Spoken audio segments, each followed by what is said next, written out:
Isn't she doing this wrong? I think she should add a bit more. Hearing the conversation, I look over at my daughter-in-law Cheryl, who seems utterly stunned. Cheryl looks panicked, holding an apple and just floundering about. Listening to the ongoing conversation between my husband and my son, I start to feel my anger boiling. My husband and son hang up after making their point clear to Cheryl. I lock eyes with Cheryl, who was trembling. She even drops the apple she was holding. Ignoring her distress, I ask, "Could you call them back?" Cheryl, nearly in tears, dials my husband again. While listening to the annoyed voices of my husband and son, I wonder what I should do. My name is Reina, and I'm 62 years old. I've been helping with household chores at home ever since I graduated from high school. I met my husband Oliver through a family introduction, and we got married. Soon after, we had our son and lived happily. My husband would always attend our son Miguel's school events, no matter how busy he was. My son is really cute, and I can't help it. Even when I was sick and couldn't do housework, he would try his best to help. "How are you feeling? Can you eat some chicken soup?"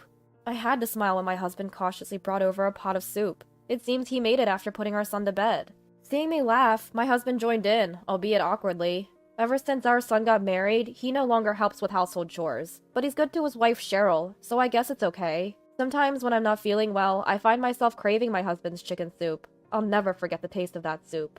Lately, I've not been feeling well. It's probably due to age, but I've been having a constant discomfort in my stomach, and I haven't had much of an appetite. Nowadays, since we're living with my son and his wife, Cheryl is in charge of cooking and washing dishes. I handle the rest of the household chores. I can't complain since I'm relieved from most of the cumbersome tasks of cooking and washing dishes. However, I've been feeling feverish lately, and usually lie down on the sofa after finishing the laundry. Just then, my husband walked into the living room. Feeling sluggish, I couldn't get up, but watched his movements carefully. Ignoring me, he passed by the sofa, went to the kitchen table, and started making coffee. The strong aroma of freshly brewed coffee made me cough involuntarily. Hearing that, my husband clicked his tongue softly and left the living room in a hurry once his coffee was ready. It's sad, but lately he's been so cold towards me. It's like I'm a burden to him. I can't pinpoint when things started going south. Somewhere along the line, this is what we've become. Thinking of how caring he used to be made me tear up, and I gently wiped my eyes with my sleeve. Tonight's dinner is meatloaf, but given my poor health, I opted for chicken soup.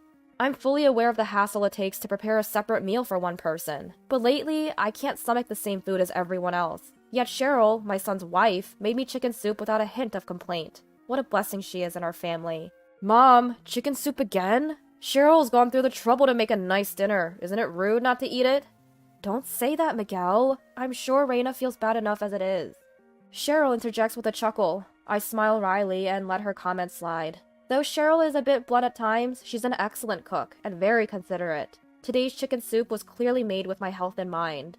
She even added a touch of citrus zest to simulate my flagging appetite. As everyone else happily chatted and dug into their meatloaf, I sipped my chicken soup.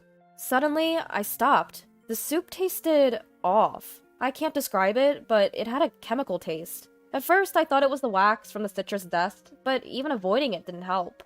But even after avoiding the citrus peels to give it another taste test, something still felt off. I couldn't help but furrow my brows, catching my husband's attention, who gave me a stern look in return. Despite feeling guilty towards Cheryl, I left most of my plate untouched. Cheryl noticed and asked with concern, "Didn't it taste good?" Feeling cornered, I lied that I wasn't feeling well and let the moment pass. What did I do wrong? Days passed and I was feeling a bit better. Since Cheryl and my son had plans to go out, today was my turn to cook. Eager to finally get out of the house, I went shopping, but my body felt sluggish, perhaps from being bedridden due to my recent illness. Thinking it was just a lack of exercise, I decided to walk to the nearby supermarket. While waiting for the traffic light, a sudden chill ran through my body, and I felt my vision go dark. I instinctively squatted down, but now found myself sweating profusely. Passers-by glanced at me curiously as they walked by. I couldn't move from the spot, clutching my collar tightly, hearing the distant commotion of people and an ambulance siren, until I eventually lost consciousness. When I regained it, I was staring at a white ceiling. I was in a hospital room. Apparently, I had collapsed on the way to the store and had been brought in by an ambulance. "Oh, Reina, you're awake?" Turning towards the voice, I saw Cheryl standing by my bed. I tried to respond, but my body was uncooperative. For that, I couldn't be more grateful to Cheryl, who showed no signs of annoyance. Looking up to say thanks, something about Cheryl's face seemed different. I couldn't pinpoint it, but it scared me. Without noticing my discomfort, Cheryl took an apple from the fruit basket she probably brought for me. "Reina, you haven't been eating well lately, probably malnutrition. Eat this and get better soon." she said, peeling the apple with a fruit knife. Suddenly a phone rang. I wondered whose it was for a moment. It was Cheryl's. I knew I shouldn't, but I glanced at the screen. My husband's name was displayed. Cheryl, your phone's ringing. Oh, yes. Can you put it on speaker? My hands are full. While in the middle of peeling the apple, Cheryl hesitated for a second to put it down quickly, but gave up and said so. Doing as told, I answered the phone and pressed the speaker button. How is she? She just woke up. I'm peeling an apple for her right now. You're conscious again? What stamina you have. What's going on? You're awake already? From the start of the call, the conversation seemed to be off. Not quite what I expected from people who were supposedly worried about me. Especially my husband and son's part of the conversation made me uneasy. Didn't expect her to wake up this soon. Did we mess up somehow? Hey Cheryl, you've been skimping on the detergent lately, haven't you? Should we add a bit more? Detergent? What on earth are they talking about? I look over at Cheryl. She's holding an apple and her face is pale, trembling. Seeing her face, it clicked for me. It seems they've been adding detergent to my meals. Cheryl had been watching my expression change and finally dropped the apple she was holding. Meanwhile, the conversation between my husband and son continued, unabated. Even if we fix the detergent ratio, maybe just mixing it into the food isn't enough. Yeah, I'd like that insurance money sooner rather than later. Maybe we should mix it into her drinks next time. It's amazing she hasn't noticed. She won't notice. This is someone who doesn't even realize she's despised. Laughing heartily, my husband and son ended the call. I clenched the bedsheets, biting my lip. How did things turn so dark? Why must I suffer this way at the hands of my husband, son, and even my daughter-in-law? What did I do to deserve this? There are no answers, no matter how much I think about it. I shot Cheryl a fierce glare. She's trembling. Probably never expected their plot would be revealed like this. She panics, fidgeting with her hands. Taking advantage of the moment, I pull my cell phone from my bag. I open the recording app and say to Cheryl, "Call them again." What? Call my husband. Again. Overwhelmed by my urgency, Cheryl dials the number. After a few rings, the call connects. What's up, Cheryl? Did she finally kick the bucket? Next to my husband, who answered with a nasty grin, my son casually talks to Cheryl. Don't worry, we'll split mom's insurance money evenly. Actually, you'll get a bit more for all your trouble. Yeah, adding detergent to her meals is no small feat. You deserve it. They laughed uproariously and hung up. I stop the recording and glare at Cheryl once more. Finally accepting her fate, Cheryl weakly lowers her arms and looks up at the ceiling. I grabbed Cheryl by the shoulders and pressed her for answers. Realizing she was cornered, Cheryl spilled all the details. She confessed that her husband and son-in-law loved to gamble, and they often went to gamble together.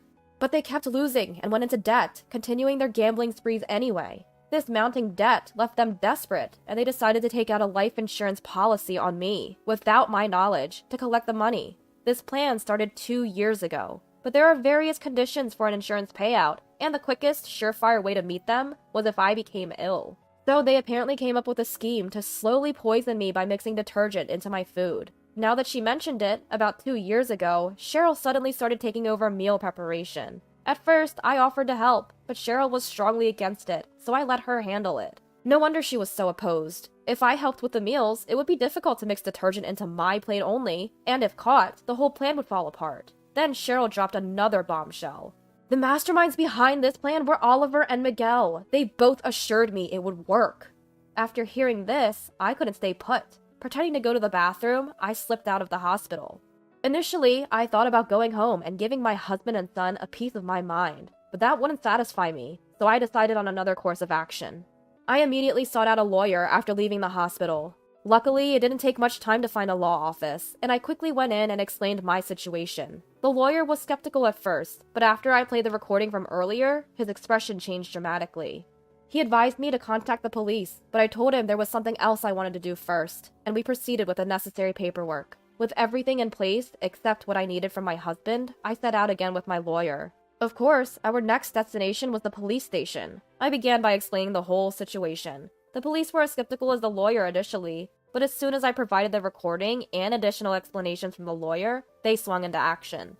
Afterward, a female officer accompanied me back to the hospital, while the lawyer headed to my house with the police.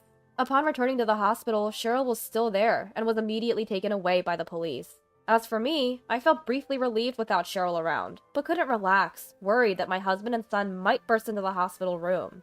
I went through cycles of lying down and getting up on the bed. Eventually, a nurse came to check on me. I had to explain a lot, but it distracted me a bit. The nurse was shocked by my story and seemed speechless. She remembered the policewoman and Cheryl leaving earlier and went back to the nurse station to process my admission for the day. I can't say how much time had passed, but eventually a different pair of police officers visited me in the hospital room. Worried that my husband and son had escaped, I listened to their updates, fighting back tears. To my surprise, they informed me that my husband, son, and Cheryl had been safely arrested. When the police had initially entered my home, neither my husband nor my son were present, leading them to suspect they had fled. But in reality, they were just out gambling and got arrested after being questioned by the police patrolling the area. I couldn't believe their nerve, gambling while I was being rushed to the hospital. Though they had wished for my health to deteriorate, they should have known I was waking up. Their casual attitude really infuriated me. But their recklessness led to their swift arrest, so I guess there's no use complaining now. In the end, my husband, son, and Cheryl were charged with attempted murder. On top of that, my husband was served divorce papers from me, through my lawyer. At first, he opposed the divorce, but after hearing the sum of the damages he'd owe, he agreed to all my conditions, including transferring the house into my name in exchange for a lower settlement. As for my son and Cheryl, well, with my son in jail, I seized the opportunity to sever all family ties through a legal affidavit. No more financial support, period. Even if he's released, I'm treating him like a complete stranger. As for Cheryl, I told her parents everything. Initially, they didn't believe me, but by the time I finished my story, they were visibly shaken. And sincerely apologized. Unexpectedly, Cheryl's mother left the room and returned with a thick envelope. Inside the envelope was $50,000. As I stood there in disbelief, they both continued to apologize profusely. It seemed like they intended this as compensation. I tried to decline several times, but they insisted, almost in tears, that I should accept it, so I finally did. Time passed and I found myself back in good spirits. The spacious house, now devoid of people, allowed me to live my life without compromise. And yes, I could finally eat whatever I liked without worrying. Since that incident, I think I've become a bit of a germaphobe. When doing the dishes, I minimize the use of soap. I still think it's a waste of water, but I make sure to thoroughly rinse off any soap. It's not just for dishes, I extend this habit to showering and laundry too. If I don't, I hesitate to even put things in my mouth or on my body. While my husband, son, and Cheryl are certainly to blame for this change, I think I'll gradually get better. Because they're not in my house anymore, I have the freedom to live as I please. Some may think I'm emotionally scarred, but from my perspective, I feel utterly relieved and refreshed. I've switched to a new cell phone. The incriminating voice recordings have been turned over to the police, and honestly, just keeping that phone would have felt disgusting. As I think about the freedom my new phone represents, I'm motivated to try things I've never dared before. Maybe I'll get into the trending world of cooking live streams.